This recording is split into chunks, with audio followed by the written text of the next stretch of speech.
And I shot up past him and came down and followed him and got him on the way in, about 300 feet under, 200 feet on final, and gave him cannon and machine gun, mostly all over those.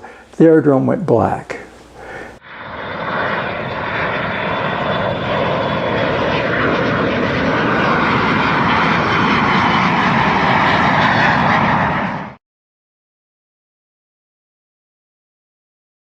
Hey guys, Steve with WWII, and today we have a very special interview with a very special guest, George Stewart. Typically at WWII we concentrate on the Cold War. It's kind of our forte, but sometimes you get an amazing opportunity to speak with someone with an amazing experience and story to tell, such as George. So George here, as you can tell from this little model, is a World War II Mosquito pilot. And you did 50 missions over Germany as a night intruder. Yeah. Pilot, yes. And George has an amazing story. I've spoken to him before, and it's absolutely fascinating. I think you guys are in for a special treat. So without further ado, George Stewart. Steve, nice to meet you. Wonderful to meet you, and thank you so much for speaking with us today. Well, thanks for the visit. Yeah, anytime. I could listen to you all day. So we've been he's been telling me lots of stories, and you've done some amazing things, and you've got a lot of experience on the De Havilland Mosquito, which is I felt I was stealing. So why don't we start from the beginning? Where were you born, and how did you get interested in aviation, and then eventually how did you get into the Air Force? Well, briefly, I was born in Hamilton in 1924. And as I tell people at Tim Hortons, in 6 years I'll be 100, but I shower. More of them should. In any case, I was born, I was a bit of a runt, and I wasn't into the sport and all that stuff, and easy bait for a bully. They always sent me out to go to left field or something like that in playing baseball, which I didn't do too much in terms of sports.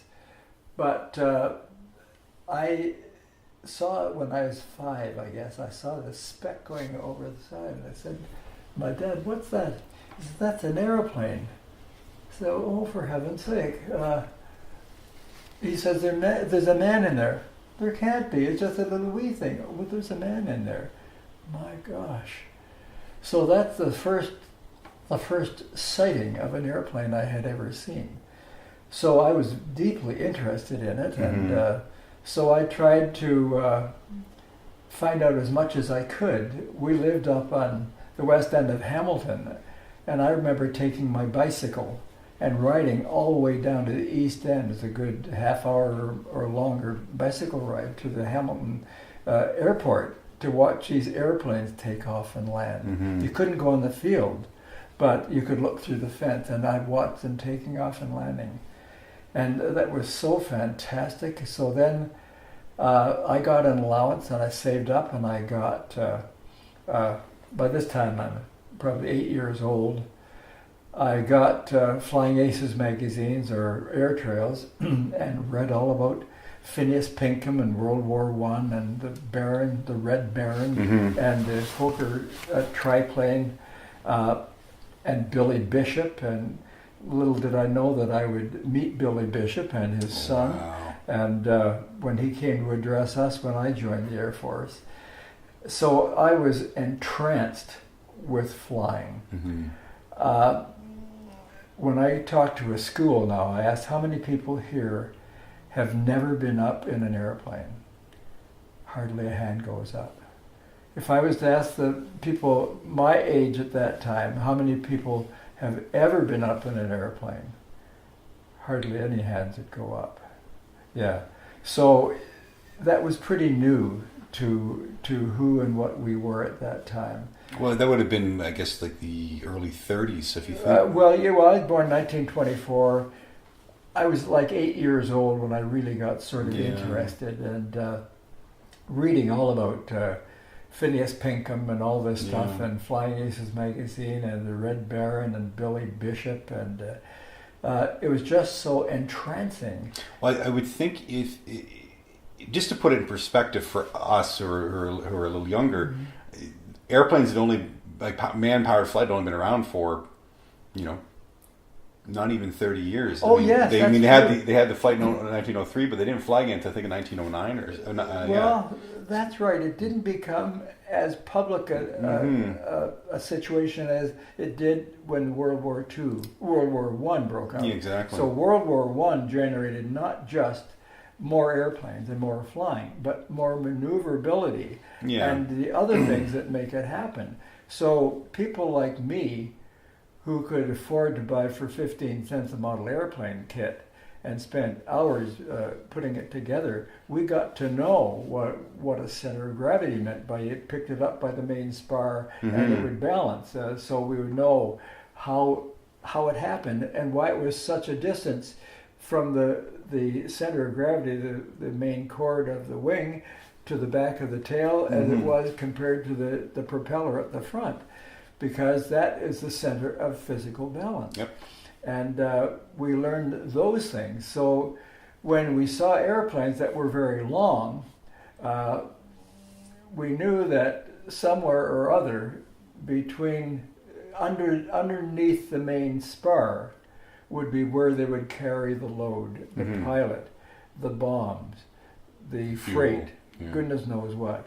That's how it happened. So we got to understand the meaning of the balance. So when we make a little glider, we had to put a little weight on it. And that way we would see how it would take off. And we learned a lot just by the osmosis of being exposed to it and reading about World War I. And they were the aces, and those were the airplanes. You know? Oh, yeah. A real airplane had two wings. The idea of just having one wing, well, why the hell would they do that? That doesn't make any sense, yeah. No, it doesn't. So then they got the monoplanes. They had the low-wing monoplanes, they had the mid-wing monoplanes, they had the high-wing monoplanes. And the airplanes developed in pleasure and in work.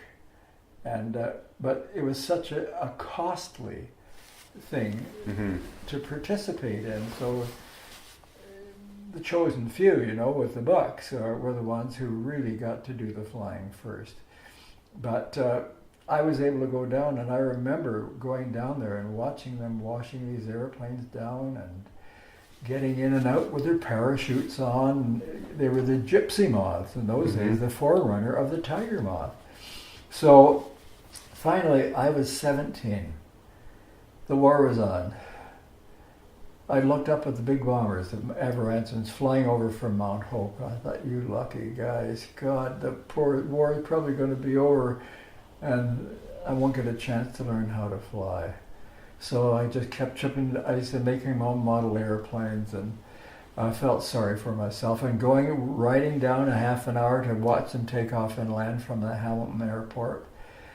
Then, as time went on, finally, I was 16, still very, very interested.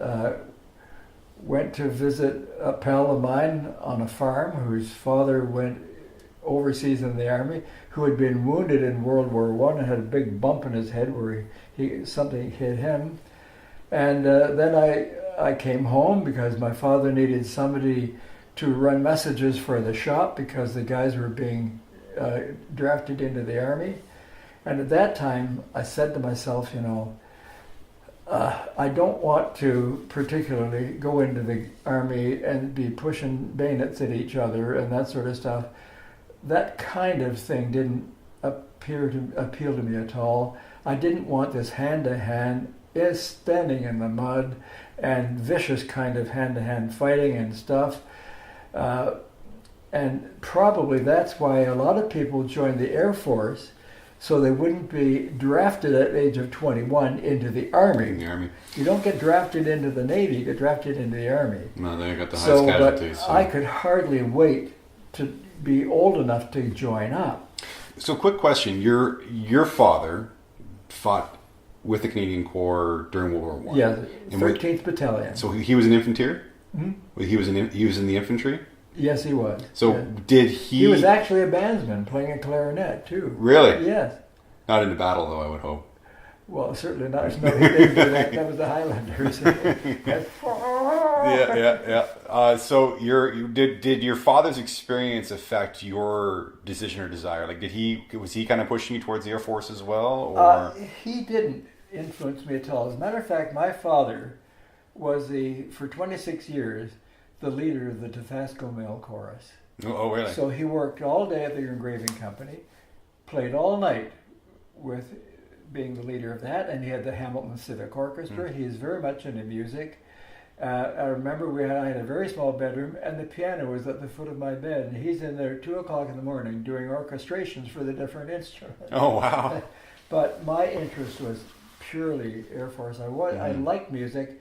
I was at the beginning to appreciate big band music, like Glenn Miller, Artie Shaw, Harry James, and those guys. And that was just, it inflames you to just do something.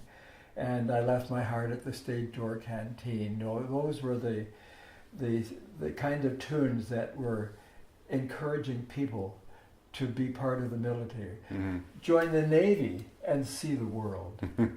Well, that's some way to see the world, I'll tell you. See the North Atlantic. They saw the world, but jumping forward a step, I went overseas in Convoy, and the sirens would go, and bang, bang, bang. And I remember going out on deck after the all clear sounded to find the ship beside us burning and sinking. Oh my God. And it was just, I called the guys over and said, "Hey, why don't you have a look at something? Come over." I said, "My knees are shaking and I can't stop it." It scared the hell out of me. I bet. But burning and sinking, and that was in April in the North Atlantic. Yeah, and we lost 5 ships in that convoy at that point. And so it was terrifying. So I said to myself, I'm glad I didn't join the Navy like my cousin Bill, who was on the Athabascan, which was sunk in the Bay of Biscay, and he was lost. Oh, no. And I saw him off at the CNR station. His brothers joined the Navy. Jake was talking to him from Britain on the phone that day. And then he was gone. Then Jake joined the Navy, and he was doing that stuff.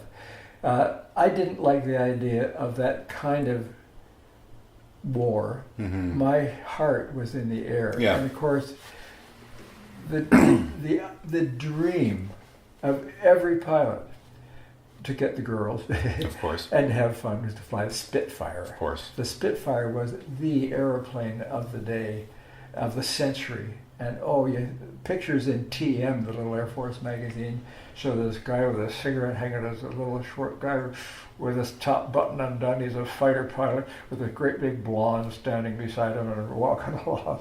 That was so funny, but... that was probably all the advertising posters for recruitment. That's right. And then, of course, they put you in a bomber most of the time. Well, that's the point. Yeah. So They knew what they were doing. Oh, God, they sure did. But what happened was we went through the training and all that stuff, finally got overseas. And we went to the selection center at Bournemouth in England. And we had to go through the selection board of what we were going to do. And I was waiting outside the door, ready to go in. These guys are coming out. Heavy bombers by night. Heavy bombers by night. Heavy bombers by night. I said, you know what, to myself, well, if that's it, it's still a great airplane, the Halifax and the Lancaster. So I went in and said, "Well, Stewart, what would you like?" I said, "Sir, if you're not kidding me, the airplane I want to fly most of..." He said, "You can't have Spitfires. We've got enough pilots for them." I said, "I don't care about the Spitfire. The airplane I want to fly most in the whole world is the de Havilland Mosquito." He says, "Well, I can't send you there directly, but I will send you to a night fighter advanced flying unit on Blennan's. Okay. Then if you're successful there, you will either go to the Beaufighter or the Mosquito." I said, "Well, do you think I could do that?" He says, "You're in it." Awesome. So I went to Grantham, where we flew Blenheim Mark 1s, which were finished from the Battle of Britain area, and flew them and for 35 hours for the one that then the Bolingbroke and then the Bisley, the 4 and the 5. just got 35 hours as an intermediate step before going to the operational airplane. So I got to Grantham, and down at the flight shack, they had this privy with a note on the side and a shovel underneath it, and the note said, "Hierarchal hopes, dig here." Mosquito to you at hierarchal. Oh my God. So sorry, we're just jumping ahead a little bit. Let's because I mean, we definitely want to talk about the mosquito a lot. Let's just back up a little bit and talk about. So you hadn't quite joined the Air Force yet. That's right. Yeah. So you were coming up. The war was on. You were 16, 17 years old, and you were biking up to Mount Hope to watch the airplanes. Well, I didn't go up to Mount Hope. No, I did Oh, not. okay. No, this was earlier than that. Before. Oh, this is before Mount Hope. Before the war. Okay. But what I would do is I was looking up there longingly at these airplanes flying over, thinking all those guys getting all that wonderful free flying, and here I am, the darn war will be over before I have a chance to get into it. So, but I kept reading Flying Aces and automatically getting a lot of knowledge about the theory of flight, although it wasn't expressed exactly like that. But I knew how to fly an airplane before I even sat in one. So I'd only had the one airplane ride in a gypsy walk, paid for $2 for 20 minutes by my Uncle Cecil. Nice. Before I joined the Air Force. How old were you when that happened? Well, I was 17. Okay. So when I went in, I was well prepared to begin to learn to fly because I had sort of a heads up. And I knew the direction in which I didn't know what course came next.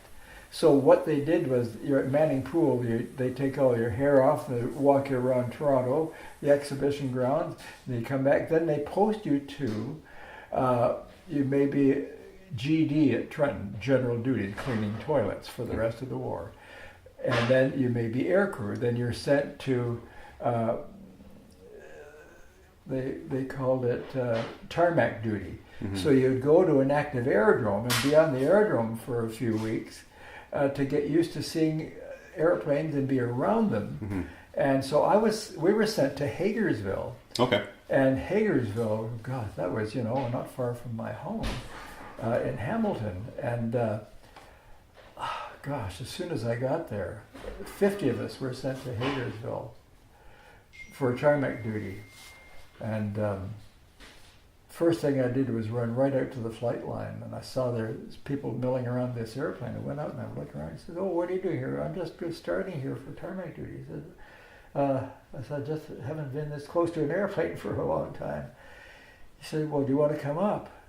It was in Anson. So I said, "I'd love to." So I got in there. Of the 50 who were on this